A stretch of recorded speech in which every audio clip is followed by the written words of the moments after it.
Those of you who never played The Division, or those of you who played for the first few months and never went back for whatever reason, may well find the post-pandemic world carved out by Ubisoft and the late, great Tom Clancy somewhat daunting. While the core loop doesn't differ that much from other schlooters... What? Schlooters? You know, like shooter, looter. Whatever, I like it, don't at me. Oh, come on. That was damn funny. The outer framework is a mix of familiar Ubisoft tropes and a handful of fairly unique elements. As you guide your rough-and-tumble agent through the horrors of a war-torn Washington DC, you might find it difficult to fully get to grips with it all. Luckily, we've got your back. Here's a bunch of useful tips to help you through the early hours. You'll be shot at a lot in The Division 2 from all directions and various elevations, and standing out in the open like a suicidal traffic cone is going to get you filled up with holes super quick. Hitting the cover button, defaulted to A on Xbox One, cross on PS4 and spacebar on PC, will cause your agent to throw themselves at the nearest wall, sign, car, door or couch available. From here you can either blind fire, which is about as effective as grabbing a handful of bullets and just throwing them at the enemy, or you can pop up like a pissed off mole who's mad as hell at being whacked on the head over and over and isn't going to take it anymore. What you may not realise immediately though is that you can also move in and between cover for the entire duration of a fight. Holding down the cover button while eyeing up a vantage point will allow you to roadie run from wall to wall. You can even go into the control settings and adjust them so that holding down the cover button will let you stealthily and safely navigate corners. Whenever you're engaged with the enemy, always be in cover.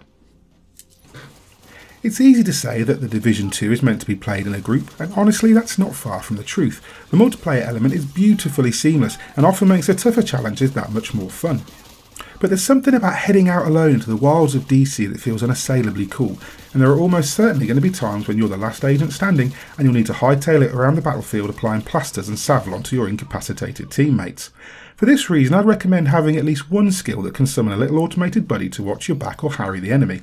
The drone and turret not only work well to pull focus off you or the people you're trying to save, but they'll also make you more self-sufficient. The drone even has a variant that will shield you from projectiles. Couple this with perks that increase your armour kit and grenade capacity and you'll be a solo force to be reckoned with. There are a couple of really good support skills in The Division 2. The drone can be modified to repair ally armour, which is good, but if you're the type that usually prefers to help and heal your squad, you'll find a few skills that really make a difference. The chem launcher, for instance, is a great device that not only creates poison clouds and little patches of fiery hell for the enemy to stand around in, but can also repair armour and health on distant allies. Another good one is the Hive, which is fun when you use it to unleash a cloud of little metal bees on a group of thugs, but can also be used to repair armour with a tiny swarm of nanobots. In The Division, armoured enemies were bullet sponge nightmares that you just had to endlessly shoot until they finally stopped walking towards you like the Terminator. To remedy this, the yellow barred enemies in The Division 2 have armoured spots and other points of interest that you can concentrate fire on instead. Helmets and body armour are obvious targets, but some have gas tanks or explosives on their person, while enemy medics carry defibrillators that you can shoot to electrocute them. You can even shoot the ammo feed off a minigun to force a reload, buying you some time and opening up the enemy to a good old-fashioned passionate ass whooping. While your drones and turrets and nano hives are all incredibly high-tech and cool, they do have hefty cooldowns attached. In a group that's not so bad since everyone has two to use and a well-coordinated team can stagger or combine their abilities for maximum effect. But when you're running solo and in the thick of battle, a 3-minute cooldown feels like hours. The only real way to mitigate this is to hold down the ability button as soon as you've cleared a wave of enemies before the ability ends on its own and cancel it out. This will cut the cooldown in half and allow you to use it again much quicker. In a mission with several enemy waves or, for example, during a control point capture, this is a vital advantage. Speaking of cancelling things, you can also cut out long reload animations by dodge rolling. Weapons like marksman rifles, shotguns and LMGs take an ice age to reload, and if you find yourself flanked or taking heavy damage, double tap the cover button and roll out of the animation. This also works to put out fire, which should probably be a top priority really. As scenic as The Division 2's post-apocalyptic Washington DC is, you know, when you're not stepping over body bags and picking your way through the decaying bones of modern society, walking everywhere is time-consuming and bloody dangerous. You can barely go 50 yards without something kicking off and spoiling your day. Circumvent those mood-killing, bullet-ravaged jaunts by making safe houses and control points a priority. Ubisoft have been very generous with fast travel points, so unlock them and use them. There'll still be plenty to do when you get where you're going.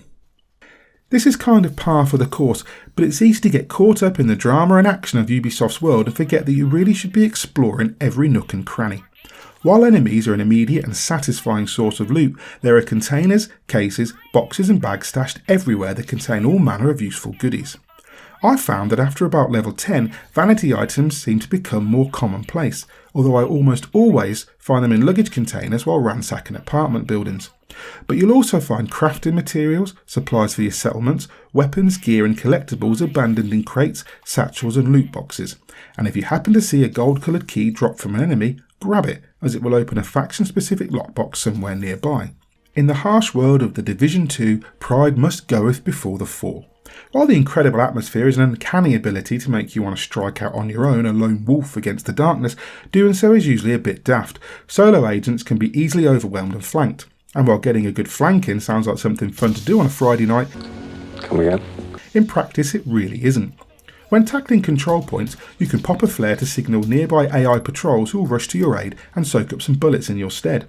Or alternatively, you can head into your map and send a distress signal to any players currently online, in the hopes that they'll rock up and save your overconfident arse.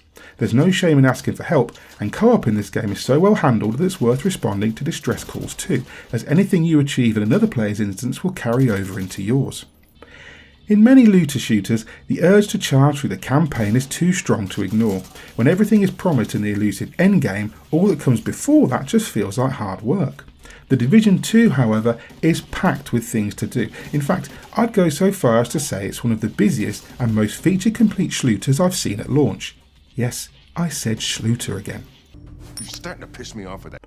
Main missions, side missions, safe houses, collectibles, the dark zone, shade caches, control points, world events. There's a ton of stuff to do and a ton of loot to chase, so much so that you'll benefit far more from taking your time to go through it at a steady pace. Explore, loot, fight, progress and enjoy the journey.